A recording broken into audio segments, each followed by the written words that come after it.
Hello दोस्तों, आप सभी का स्वागत है आपका अपना क्लास मैजिकल क्लास 2.0 में। तो फ्रेंड्स, आज हम लोग देखेंगे गुप्त साम्राज्य।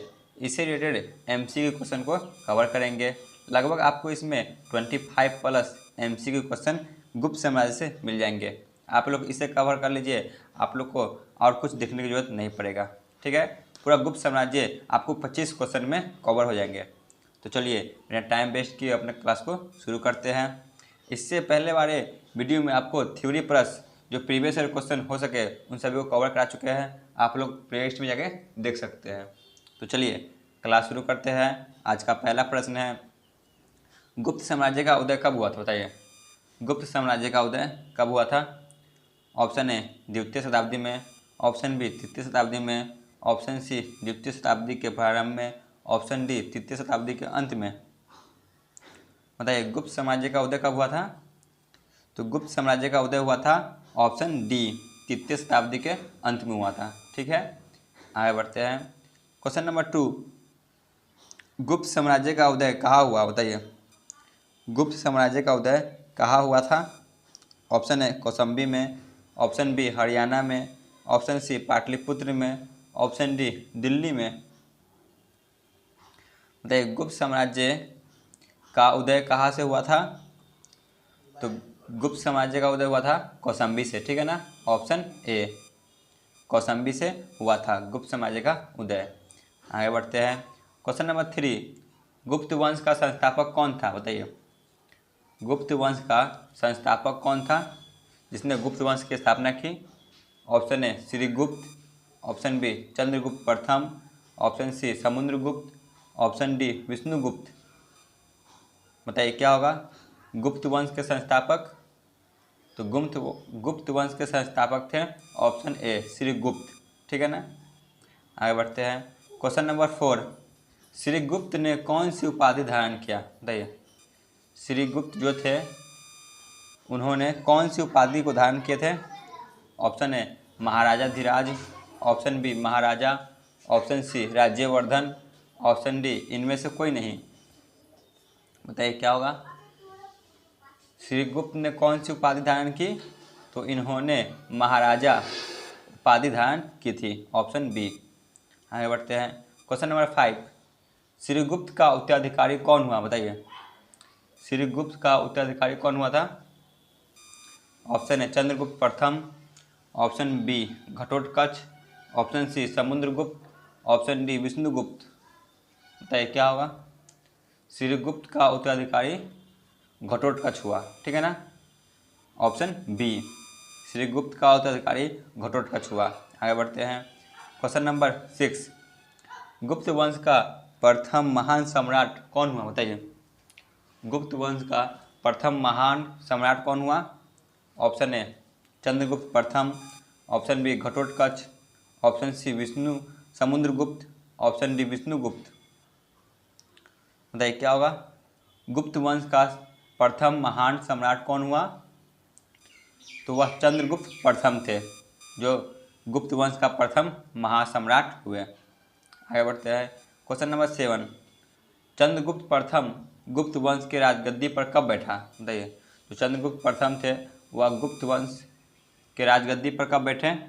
ऑप्शन ए 240 ईस्वी में, ऑप्शन बी 220 ईस्वी में, ऑप्शन सी 190 ईस्वी में, ऑप्शन डी 320 ईस्वी में। तो चंद्रगुप्त प्रथम गुप्त वंश के राजगद्दी पर 320 ईस्वी में बैठे थे, ऑप्शन डी। आगे बढ़ते हैं। क्वेश्चन नंबर 8 पे आते हैं। चंद्रगुप्त प्रथम ने कौन सी उपाधि धारण की? बताइए, चंद्रगुप्त प्रथम ने कौन सी उपाधि धारण की थी?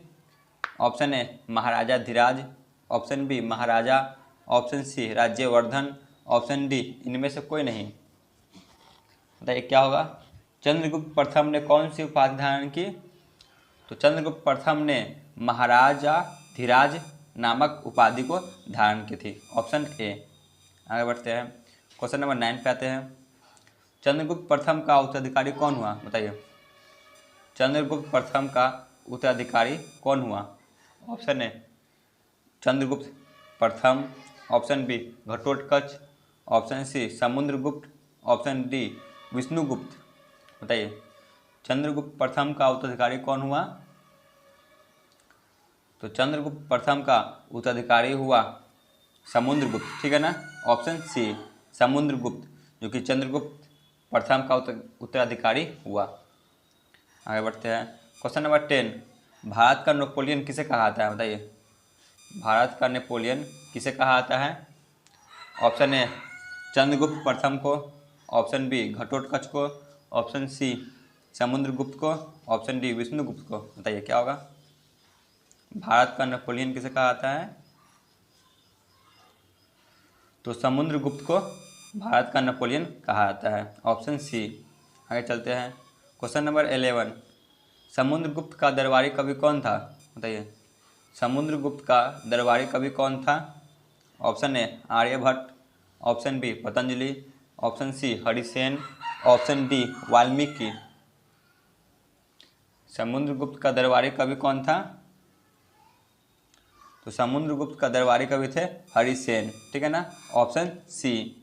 आगे बढ़ते हैं। क्वेश्चन नंबर 12, समुद्रगुप्त किसका उपासक था? बताइए, समुद्रगुप्त जो थे वह किसका उपासक थे?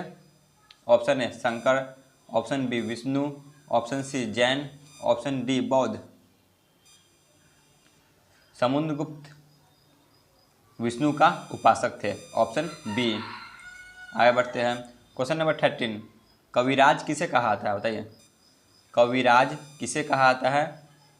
ऑप्शन ए चंद्रगुप्त प्रथम को, ऑप्शन बी घटोत्कच को, ऑप्शन सी समुद्रगुप्त को, ऑप्शन डी विष्णुगुप्त को। बताइए कविराज किसे कहा जाता है? तो इसका सही जवाब होगा ऑप्शन सी, कविराज समुद्रगुप्त को कहा जाता है, ठीक है ना, ऑप्शन सी। आगे बढ़ते हैं। क्वेश्चन नंबर 14 पे आते हैं। समुद्रगुप्त का उत्तराधिकारी कौन हुआ? बताइए, समुद्रगुप्त का उत्तराधिकारी कौन हुआ? बताइए, समुद्रगुप्त के बाद गुप्त साम्राज्य पर कौन बैठे? ऑप्शन है चंद्रगुप्त द्वितीय, option B Shrigupta, option C Kumaragupta, option D Vishnugupta. बताइए समुद्रगुप्त का उत्तराधिकारी कौन हुआ? तो समुद्रगुप्त का उत्तराधिकारी हुआ चंद्रगुप्त द्वितीय, ठीक है ना, ऑप्शन ए। आगे बढ़ते हैं। क्वेश्चन नंबर 15, चंद्रगुप्त द्वितीय के शासनकाल में कौन सा चीनी बौद्ध यात्री भारत आया? बताइए, चंद्रगुप्त द्वितीय के शासनकाल में कौन सा चीनी बौद्ध यात्री भारत आया था? Option A Faxian, option B Hiuen Tsang, option C Marco Polo, option D इनमें से कोई नहीं। तो इसका सही जवाब होगा ऑप्शन ए, फाहियान आए थे, ठीक है ना, जो कि चीनी बौद्ध यात्री थे। आगे बढ़ते हैं। क्वेश्चन नंबर 16 पे आते हैं। शकों पर विजय उपलक्ष्य में चंद्रगुप्त द्वितीय ने कौन से सिक्के चलाए थे? बताइए, शकों पर विजय के उपलक्ष्य में चंद्रगुप्त द्वितीय जो थे वह कौन से सिक्के चलाए थे? ऑप्शन ए सोना का, ऑप्शन बी चांदी का, ऑप्शन सी तांबा का, ऑप्शन डी लोहा का। बताइए कौन से सिक्का को चलाए थे? शकों पर विजय के उपलक्ष्य में चंद्रगुप्त द्वितीय ने चांदी के सिक्के चलाए, ऑप्शन बी। आगे चलते हैं। क्वेश्चन नंबर 17, चंद्रगुप्त द्वितीय का उत्तराधिकारी कौन हुआ? बताइए, चंद्रगुप्त द्वितीय का उत्तराधिकारी कौन हुआ? Option A Srigupta, option B Kumaragupta, option C Vishnugupta, option D Chandragupta प्रथम। चंद्रगुप्त द्वितीय का उत्तराधिकारी कौन हुआ? तो इनका उत्तराधिकारी हुआ ऑप्शन बी कुमारगुप्त हुआ, ठीक है ना, चंद्रगुप्त द्वितीय का उत्तराधिकारी कुमारगुप्त हुआ। आगे बढ़ते हैं। क्वेश्चन नंबर 18, चंद्रगुप्त द्वितीय की पहली राजधानी कहाँ थी? बताइए, चंद्रगुप्त द्वितीय की पहली राजधानी कहाँ थी? Option A Pataliputra, option B Darbhanga, option C Indore, option D Rajasthan. बताइए क्या होगा? तो उनकी पहली राजधानी थी पाटलिपुत्र, ऑप्शन ए। आगे चलते हैं। क्वेश्चन नंबर 19, चंद्रगुप्त द्वितीय ने कौन सी उपाधि धारण की थी? बताइए, तो चंद्रगुप्त द्वितीय थी वह कौन सी उपाधि को धारण किए थे? Option A Maharaja Dhiraj, option B Maharaja, option C Vikramaditya, option D इनमें से कोई नहीं। बताइए चंद्रगुप्त द्वितीय ने कौन सी उपाधि धारण की? तो इन्होंने विक्रमादित्य नामक उपाधि को धारण की थी। आगे चलते हैं। क्वेश्चन नंबर 20, नालंदा विश्वविद्यालय की स्थापना किसने किया? बताइए। नालंदा जो विश्वविद्यालय है इसकी स्थापना किसने किया था? Option A Srigupta, option B Kumaragupta, option C Vishnugupta, option D Chandragupta प्रथम। नालंदा विश्वविद्यालय की स्थापना किसने किया? तो इसकी स्थापना कुमारगुप्त ने किया था। ठीक है, ऑप्शन बी।